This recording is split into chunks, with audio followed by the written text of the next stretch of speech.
ಹೆಚ್ಚಿನ ಕಂಪ್ಲೇಂಟ್ಗಳು ಕೇಳಿ ಬರ್ತಾ ಇದೆ. ಓಕೆ, ಮುಂದಿನ ಸುದ್ದಿ ನೋಡ್ತಾ ಹೋಗೋದಾದ್ರೆ, ಸಚಿವ ಸ್ಥಾನಕ್ಕಾಗಿ ಕಾಯ್ತಾ ಇದ್ದ ಕಾಂಗ್ರೆಸ್ ಶಾಸಕರಿಗೆ ಸಿಹಿ ಸುದ್ದಿಯ ದಿನಗಳು ಹತ್ರ ಬರ್ತಾ ಇದೆ. ಇನ್ನೆರಡು ದಿನಗಳಲ್ಲಿ ಸಂಪುಟ ವಿಸ್ತರಣೆ ಕನ್ಫರ್ಮ್ ಆಗೋ ಸಾಧ್ಯತೆ ಇದೆ. ಜುಲೈ 5ನೇ ತಾರೀಕಿನಂದು ಸಿಎಂ ಡಿಕೆ ಶಿವಕುಮಾರ್ ಮತ್ತು ಸಿದ್ದರಾಮಯ್ಯ ಡೆಲ್ಲಿಗೆ ಪ್ರಯಾಣವನ್ನ ಬೆಳೆಸ್ತಾ ಇದ್ದಾರೆ. ಡೆಲ್ಲಿಯಲ್ಲಿ ಕಾಂಗ್ರೆಸ್ ಹೈಕಮಾಂಡ್ ಜೊತೆಗೆ ಮಾತುಕತೆಗೂ ಕೂಡ ರೆಡಿ ಆಗ್ತಾ ಇದ್ದಾರೆ ಅನ್ನೋ ಸುದ್ದಿ. ಹಾಗಾದ್ರೆ ಉಳಿದಿರುವ 20 ಸ್ಥಾನಗಳನ್ನ ಹೇಗೆ ತುಂಬುತ್ತಾರೆ? ಜಾತಿ ಆಧಾರದಲ್ಲಿ, ಪ್ರಾದೇಶಿಕತೆ ಆಧಾರದಲ್ಲಿ, ಹಿರಿತನ, ಕಿರಿತನ, ಹೆಣ್ಮಕ್ಳಷ್ಟು, ಇವೆಲ್ಲವೂ ಕೂಡ ಕುತೂಹಲ ಮೂಡಿಸ್ತಾ ಇದೆ. ಇನ್ನೊಂದೆರಡು ದಿನದಲ್ಲಿ ಈ ಕುತೂಹಲಕ್ಕೆ ಬ್ರೇಕ್ ಹಾಕ್ತಾರಂತೆ. ಕುತೂಹಲ ಇಡೀ ರಾಜ್ಯದ ಜನತೆಗಿದೆ ಅಂತ ಹೇಳಲ್ಲ ಇದರಲ್ಲಿ, ಬಟ್ ಕಾಂಗ್ರೆಸ್ನಲ್ಲಂತೂ ಇದೆ. ನಮಗೆ ಒಂದ್ಸಲಾದ್ರೂ ಅವಕಾಶ ಕೊಡಬೇಕು ಅಂತ. ಸೊ ಯಾರು ಈ ಅವಕಾಶವನ್ನ ಗಿಟ್ಟಿಸ್ಕೊಳ್ತಾರೆ? ಯಾವ ಆಧಾರದಲ್ಲಿ ಈ ಕ್ಯಾಬಿನೆಟ್ ರೆಡಿ ಆಗುತ್ತೆ? ಕುತೂಹಲ ಮೂಡಿಸ್ತಾ ಇದೆ.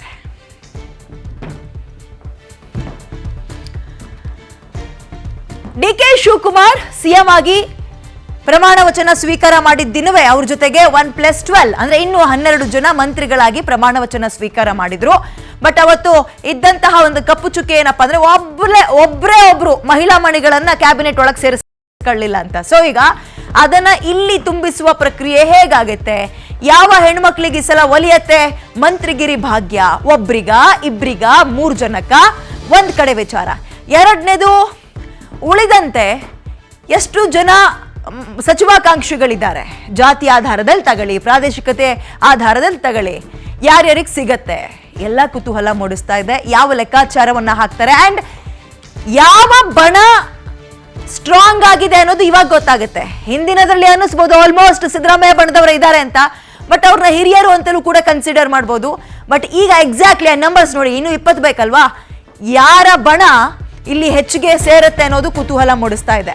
12ನೇ ತಾರೀಕಿನೊಳಗೆ, ಜುಲೈ 12ನೇ ತಾರೀಕಿನೊಳಗೆ ಕಾಂಗ್ರೆಸ್ನಲ್ಲಿ ಸಂಪುಟ ವಿಸ್ತರಣೆ ಸಾಧ್ಯತೆ ಇದೆ.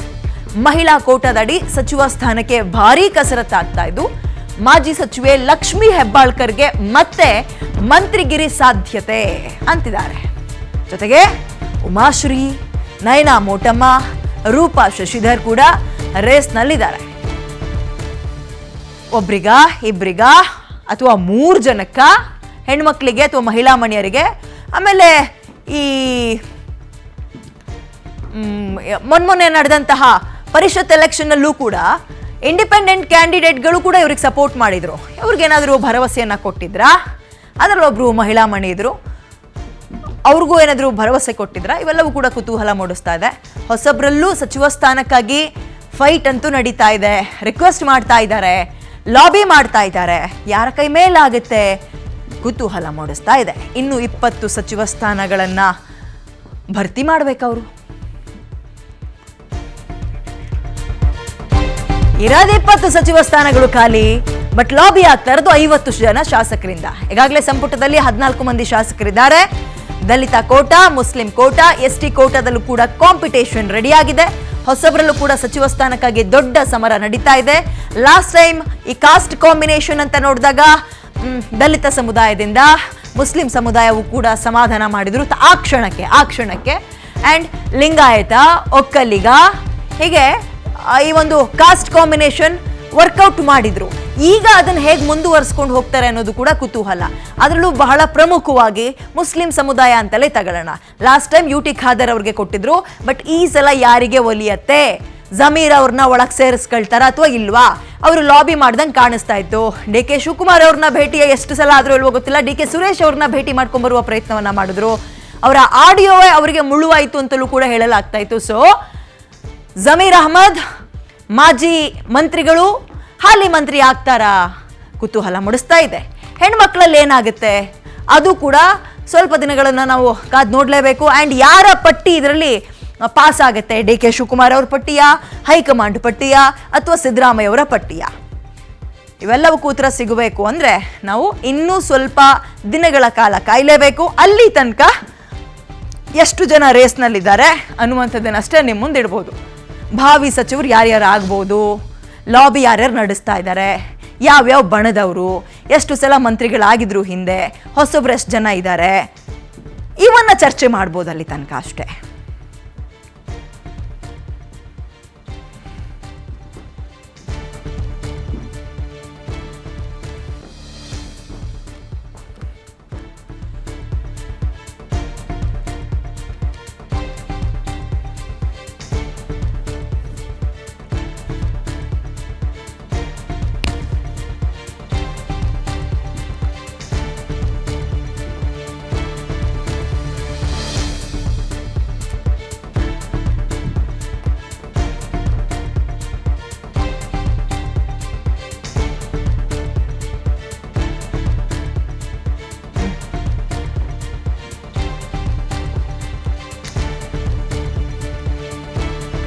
ಸಚಿವ ಸಂಪುಟ ಕಸರತ್ತು ನಡೀತಾ ಇದೆ. ಇನ್ನೊಂದೆರಡು ದಿನದಲ್ಲಿ ಎಲ್ಲವೂ ಕೂಡ ಸಾರ್ಟ್ ಔಟ್ ಆಗುತ್ತೆ ಅಥವಾ ಸಮಸ್ಯೆನ ಬಗೆಹರಿಸ್ಕೊಳ್ತಾರೆ ಅಂತ ಹೇಳಲಾಗ್ತದೆ. ಉಳ್ಕೊಂಡಿರೋದು ಇವರಿಗೆ ಕೇವಲ ಒಂದೂವರೆ 2 ವರ್ಷ, ಅರ್ಧ ಅಥವಾ 6 ತಿಂಗಳು ಬಿಟ್ಬಿಡ್ರಿ ನೀವು. ಇನ್ನು 1.5 ವರ್ಷದಲ್ಲಿ ಏನ್ ಮಾಡ್ತಾರೆ ಅಂತ. ಸೊ ಈಗ ಫಸ್ಟ್ ಯಾರು ಮಂತ್ರಿ ಆಗ್ತಾರೆ, ಆಮೇಲೆ ಯಾವ ಖಾತೆಗೆ ಅಂತ ಪೈಪೋಟಿ. ಓಕೆ, ಈಗ ಮಾಜಿ ಸಚಿವರುಗಳಲ್ಲೂ ಕೂಡ ಕಾಂಪಿಟೇಷನ್ ಇದೆ. ತೀವ್ರ ಸ್ಪರ್ಧೆ ಯಾರ್ಯಾರ ನಡುವಲ್ಲಿ ಏರ್ಪಟ್ಟಿದೆ ಅಂತ ನೋಡೋದಾದ್ರೆ HK ಪಾಟೀಲ್, ದಿನೇಶ್ ಗುಂಡೂರಾವ್. ಈಗ ಕಾಸ್ಟ್ ಅನ್ನು ಕೂಡ ನೀವು ಇಲ್ಲಿ ಗಮನಿಸಬೇಕಾಗುತ್ತೆ, ಕಾಸ್ಟ್ ವರ್ಕೌಟ್ ಹೆಂಗ್ ಮಾಡುತ್ತಾರೆ ಅಂತ. ಆಮೇಲೆ ಚಾಮರಾಜಪೇಟೆಯ MLA ಜಮೀರ್ ಅಹಮದ್ ಅಂದ್ಕೊಂಡಂಗೆ ಎಲ್ಲವೂ ಅಂದ್ರೆ ಸುಮ್ಮನೆ ಇದ್ಬಿಟ್ಟಿದ್ರೆ ಅವರು ಬಹುಶಃ ಮೊನ್ನೆಯೇ ಸಚಿವ ಸಂಪುಟ ಸ್ಥಾನದೊಳಗೆ ಇರ್ತಾ ಇದ್ರು ಅಥವಾ ಕ್ಯಾಬಿನೆಟ್ನೊಳಗೆ ಇರ್ತಾ ಇದ್ರು, ಪ್ರಮಾಣ ವಚನ ಸ್ವೀಕಾರ ಮಾಡ್ತಾ ಇದ್ರು. ಅವರೇ ಮಾಡ್ಕೊಂಡಂತಹ ಎಡವಟ್ಟೋ ಏನೋ ಗೊತ್ತಿಲ್ಲ, ಆಡಿಯೋ ವೈರಲ್ ಆಯ್ತು. ಕರೆಕ್ಟ್ ಟೈಮ್ ನೋಡ್ಕೊಂಡು ಆಡಿಯೋ ವೈರಲ್ ಮಾಡಿದ್ರು ಯಾರೋ. ಸೊ ಸಚಿವ ಸ್ಥಾನ ತಪ್ತು. ಬಟ್ ಈಗ ಏನಾಗುತ್ತೆ ಅನ್ನುವಂಥದ್ದು ಕುತೂಹಲ. ಚಲುವರಾಯಸ್ವಾಮಿ ಅವರು ಒಕ್ಕಲಿಗ ಸಮುದಾಯ, ನಾಗಮಂಗಲದ MLA, ಇವರು ಕೂಡ ಕಳೆದ ಬಾರಿ ಕೃಷಿ ಮಂತ್ರಿಗಳಾಗಿದ್ದಂಥವ್ರು. ಈ ಸಲ ಏನಾಗುತ್ತೆ, ಮಧು ಬಂಗಾರಪ್ಪ ಶಿಕ್ಷಣ ಸಚಿವರಾಗಿದ್ರು, ಈಡಿಗ ಸಮುದಾಯ, ಸೊರಬ ಕ್ಷೇತ್ರದ MLA. ಸೊ ಇವರು ಈ ಸಲ ಮತ್ತೆ ಮಂತ್ರಿಗಳಾಗ್ತಾರಾ? ಆದ್ರೆ ಯಾವ ಖಾತೆ? ಕುತೂಹಲ. ಕಲಘಟ್ಟಿ ಅಳ್ನಾವರ MLA ಸಂತೋಷ್ ಲಾಡ್, ಮರಾಠ ಸಮುದಾಯ, ಕಳೆದ ಬಾರಿಯೂ ಕೂಡ ಮಂತ್ರಿಗಳಾಗಿದ್ದಂಥವ್ರು. ಈ ಸಲವೂ ರೇಸ್ನಲ್ಲಿದ್ದಾರೆ, ಲಾಬಿಯನ್ನ ನಡೆಸ್ತಾ ಇದ್ದಾರೆ. ಏನಾಗುತ್ತೆ, ಅವರ ಅದೃಷ್ಟ ಹೆಂಗಿದೆ ಕಾದ್ ನೋಡ್ಬೇಕು. ಹುಬ್ಳಿ ಧಾರವಾಡ ಪೂರ್ವದ MLA ಪ್ರಸಾದ್ ಅಬ್ಬಯ್ಯ, ದಲಿತ ಸಮುದಾಯ, ದಲಿತ ಕೋಟದ ಕಸರತ್ ಹೆಂಗ್ ನಡೀತಾ ಇದೆ ಅಂತ ನೋಡ್ತಾ ಇದ್ವಿ. ಜೊತೆಗೆ ನಾರಾಯಣ ಸ್ವಾಮಿ, ಕೋಲಾರದ ಬಂಗಾರಪೇಟೆಯವರು ಕಾಂಪಿಟೇಷನ್ ಅಥವಾ ರೇಸ್ ನಲ್ಲಿದ್ದಾರೆ. ಯಾರ ಪರವಾಗಿ ಒಲಿಯತ್ತೆ ಮಂತ್ರಿಗಿರಿ ಕಾದು ನೋಡ್ಬೇಕು.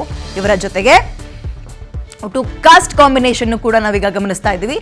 RB ತಿಮ್ಮಾಪುರ್ ಮುಧೋಳದವರು, ಜೊತೆಗೆ HC ಮಹಾದೇವಪ್ಪ, ದಲಿತ ಸಮುದಾಯಕ್ಕೆ ಸೇರುವಂತಹ ಪ್ರಬಲ ಲೀಡರ್ಸ್ಗಳೇ. ಇಬ್ರು ಮತ್ತೆ ಮಂತ್ರಿ ಸ್ಥಾನವನ್ನ ಅಲಂಕಾರ ಮಾಡ್ತಾರ ಕಾದು ನೋಡ್ಬೇಕು. ಲಾಬಿ ಹೇಗ್ ನಡೀತಾ ಇದೆ, ಇವರ ಹೆಸರು ಯಾರ ಪಟ್ಟಿಯಲ್ಲಿದೆ, ಅದಕ್ಕೆ ಹೈಕಮಾಂಡ್ ಓಕೆ ಅನ್ನತ್ತಾ? DK ಶಿವಕುಮಾರ್ ಕ್ಯಾಬಿನೆಟ್ನೊಳಗೆ ಇವರಿಬ್ರು ಕೂಡ ಇರ್ತಾರ? ಕುತೂಹಲ ಮೂಡಿಸ್ತಾ ಇದೆ. ಇರುವಂತದ್ದು ಖಾಲಿ 20 ಸಚಿವ ಸ್ಥಾನಗಳು, 20ಕ್ಕೆ 20 ಭರ್ತಿ ಮಾಡ್ತಾರೆ ಅನ್ನುವಂಥದ್ದು we don't think so. 1-2-3 pending ಇಟ್ಕೊಂಡಿರ್ತಾರೆ, ಕಡಿಮೆ ಅಂದ್ರು 1-2-3.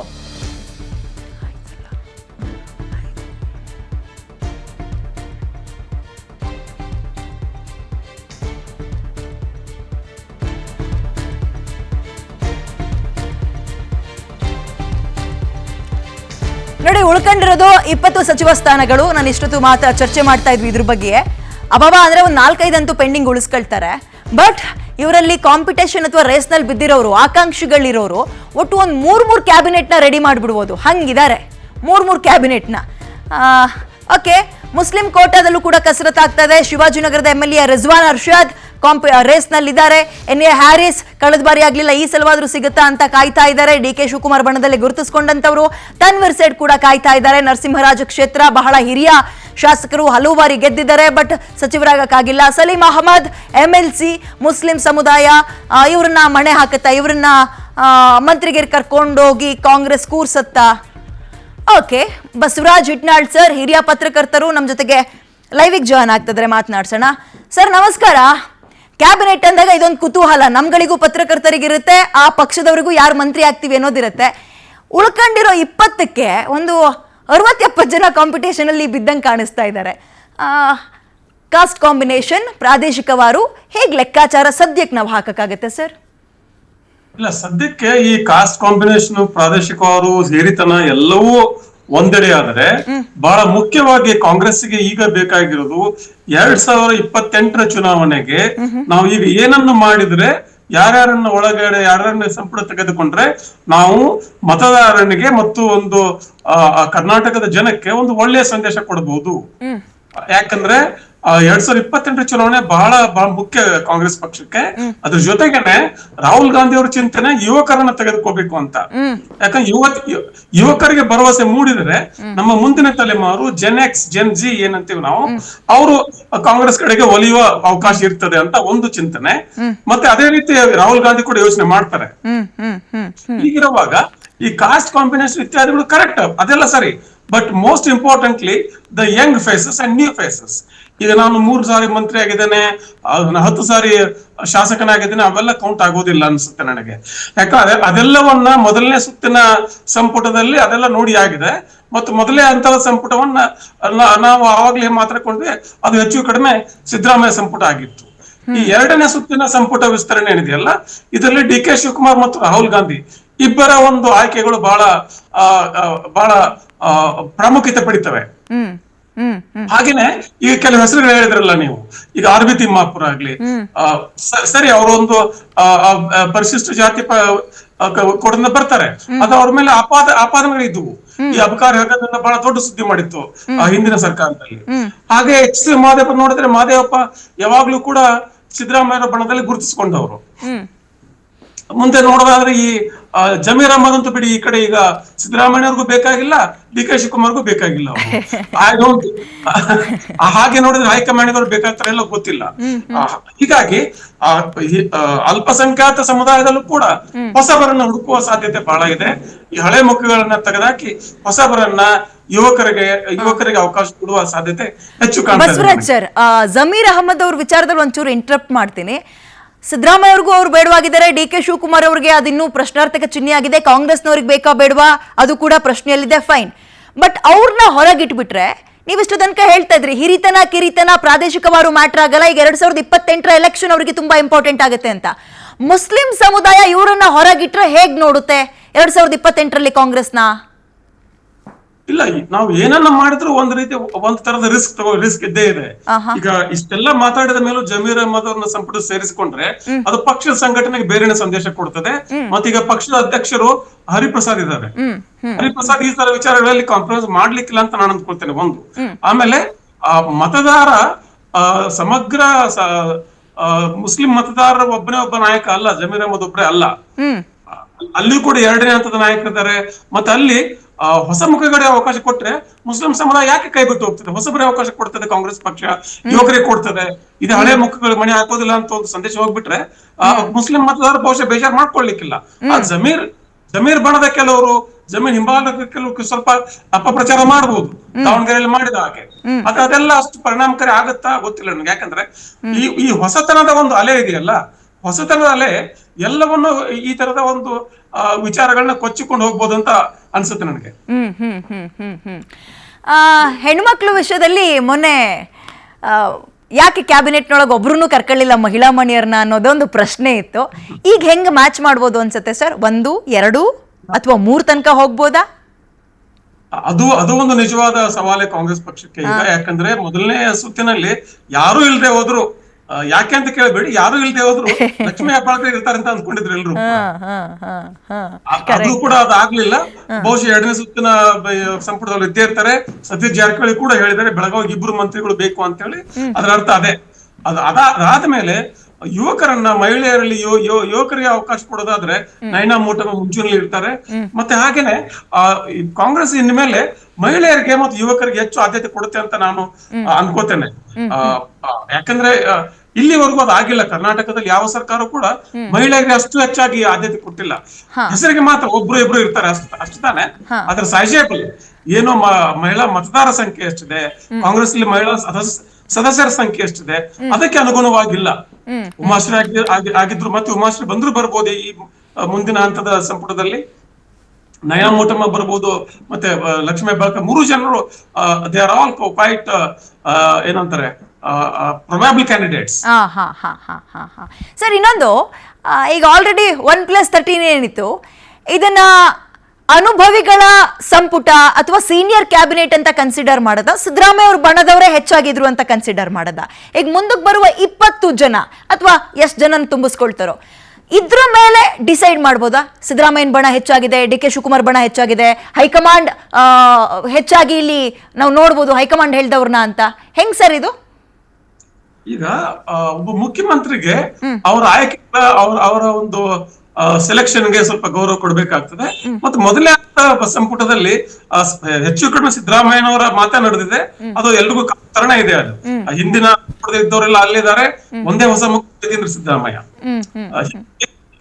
ಮುಂದಿನ ಹಂತದ ಸಂಪುಟ ವಿಸ್ತರಣೆಯಲ್ಲಿ ಕಾಂಗ್ರೆಸ್ ಹೈಕಮಾಂಡ್ ಆಗ್ಲಿ, ಅಥವಾ ಇಲ್ಲಿ ಸ್ಥಳೀಯ ನಾಯಕರುಗಳಾಗ್ಲಿ ಮುಖ್ಯಮಂತ್ರಿಗಳ ಆಯ್ಕೆಗೆ ಹೆಚ್ಚು ಒತ್ತು ಕೊಡ್ತಾರೆ ಅಂತ ಅನ್ಕೊಳ್ತೇನೆ ನಾನು. ಯಾಕಂದ್ರೆ ಮುಂದಿನ ಸರ್ಕಾರದ ಆಡಳಿತದ ಒಂದು ವೈಖರಿ ಮತ್ತು ಆಡಳಿತದ ಶ್ರೇಯಸ್ಸು ಮತ್ತು ಅದರ ವಿಮರ್ಶೆ ಎರಡೂ ಕೂಡ ಮುಖ್ಯಮಂತ್ರಿಗಳಿಗೆ ಹೋಗುತ್ತೆ.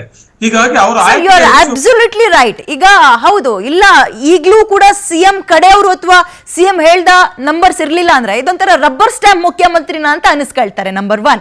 ಬಟ್ ನಾವು ಮೊನ್ನೆ ಎಲ್ಲ ನಾನು ಚರ್ಚೆ ಮಾಡ್ಬೇಕಾದ್ರೆ ಕೆಲವರು ಡಿಸ್ಕಸ್ ಮಾಡ್ತಾ ಇದ್ರು, ಸರ್ ಇದನ್ನ ಸಿದ್ದರಾಮಯ್ಯ ಬಣ ಅಂತ ಕನ್ಸಿಡರ್ ಮಾಡ್ಬಿಡಿ, ಹಿರಿಯ ಅನುಭವಿಗಳು ಸೇರ್ಕೊಂಡಿರುವ ಕ್ಯಾಬಿನೆಟ್ ಅಂತ ನೀವು ಕನ್ಸಿಡರ್ ಮಾಡ್ಬೇಕು ಅಂತ ಇದ್ರಪ್ಪ. ಅದಕ್ಕೆ ಈ ಪ್ರಶ್ನೆ ಕೇಳಿದೆ ಸರ್ ನಾನು. ಆಗ ಅನ್ಕೊಳಕ್ಕೆ ಸಾವಿರ ಅನ್ಕೋಬಹುದು, ಎಲ್ರು ಕಾಂಗ್ರೆಸ್ ಶಾಸಕರು ಅನ್ಕೋಬಹುದು ಅಂದ್ರೆ ಆದ್ರೆ ಸತ್ಯ ಏನು, ಹಿಂದಿನ ಸಿದ್ದರಾಮಯ್ಯ ಕ್ಯಾಬಿನೆಟ್ ಅಲ್ಲಿ ಇದ್ದವರೇ ಎಲ್ಲರೂ ಇದ್ದಾರೆ. ಅವರಲ್ಲಿ ಬಹುತೇಕ ಜನ ಸಿದ್ದರಾಮಯ್ಯನವ್ರಿಗೆ ಹತ್ತಿರವಾದ ಜನರೇ ಇದ್ದಾರೆ.